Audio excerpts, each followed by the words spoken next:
You keep trying to sit down. We already told you no twice, and now move her stuff. Move her please stuff. leave. Move her. Like, seriously. Move her or it's going to be a problem. Today, we're heading to the East Village in New York City to a spot called DokoDemo. It's known for Japanese street food, but lately it's gone viral for all the wrong reasons. I want to introduce you to a situation that defines main character syndrome. We have a pair of diners who were minding their business mid-fork to mouth when an elderly woman decided their table was actually her table. This woman didn't even say excuse me. She just walked up and started dropping her gloves and gear on their table while they were still actively consuming food they paid for. When they pushed her stuff off, she didn't get the hint. She did it again. And this is where the owner, Shin Takagi, comes in. Instead of de-escalating or telling the woman to wait for an empty seat, the recording says the owner actually brought her food out and tried to help her force her way into their space. Go somewhere. There's space right over there. There are other tables available, and you choose to try to get in our table for what You ask after the purpose? fact. There's a table right over there.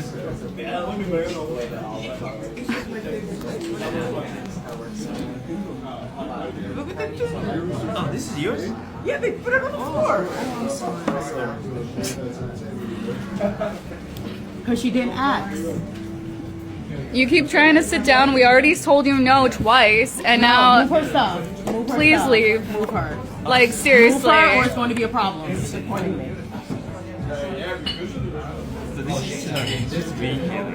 That's nice. Yeah. I love that she's a regular. I'm glad she provides you guys money, but she was rude to us first. And I don't. She keeps trying to sit on our stuff. She didn't say, like, hey, can I sit here? She asked us afterwards. You don't know if we're gonna order more. You don't know what we're doing. She needs to go. Yes, sorry. We Could you move that?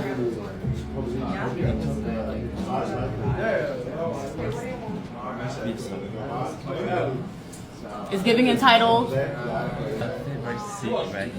Then she could have asked and said something beforehand. You don't just start sitting down. She didn't ask us beforehand. She didn't say nothing. She's the rude one. But no, nobody's rude. Nobody. No, she is Yes, rude. she is rude. She She is being rude. Like, No, don't do that. It's gonna end up on the floor. Every time it's gonna end up on the floor. All shit on the floor. Period. Soy sauce?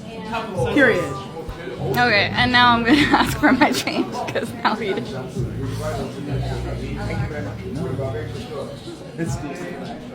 I get she's a regular, but that doesn't excuse bad behavior and lack of manners.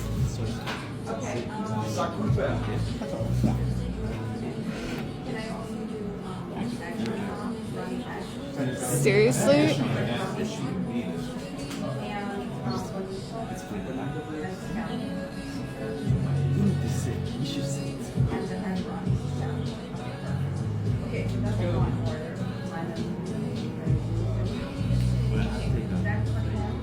For the next 10 minutes, the Karen stood over them eating, creating one of the most awkward and hostile dining environments you can imagine.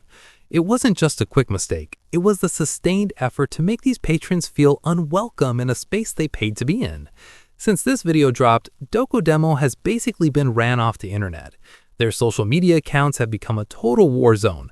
If you check their latest posts, you won't see people talking about the food. You'll see everyone asking one simple question: where are your customer service skills? The backlash was so intense that they've essentially stopped engaging with the public altogether. But here's the thing. We see internet outrages every day. Usually, a business gets review bombed by thousands of people who weren't even there, the platforms delete the fake reviews, and business goes back to normal. But we wanted to see if DokoDemo was actually suffering or just weathering a temporary storm. We ignored the noise and looked at the true reviews, the organic feedback from people who actually visited the shop. And the numbers are telling a devastating story. Before the incident, DokoDemo was seeing between 15 to 20 organic reviews in a typical period. After the incident, that number has cratered to just 3 to 5 reviews. That is a massive 77% decrease in customer engagement. While their overall rating might still look high on Google because of years of old reviews, the actual traffic is telling a different story. People are voting with their feet and deciding not to dine in. A 77% drop in people willing to leave a review altogether is a massive red flag that the local community is staying far away from this place. It turns out you can only feed your favorite regulars while ignoring harassment for so long before the rest of the city decides to eat somewhere else. But that brings us to the real question of the day. Who deserves the most heat here? Should we be putting this woman on blast even harder, or is the restaurant the true villain of the story?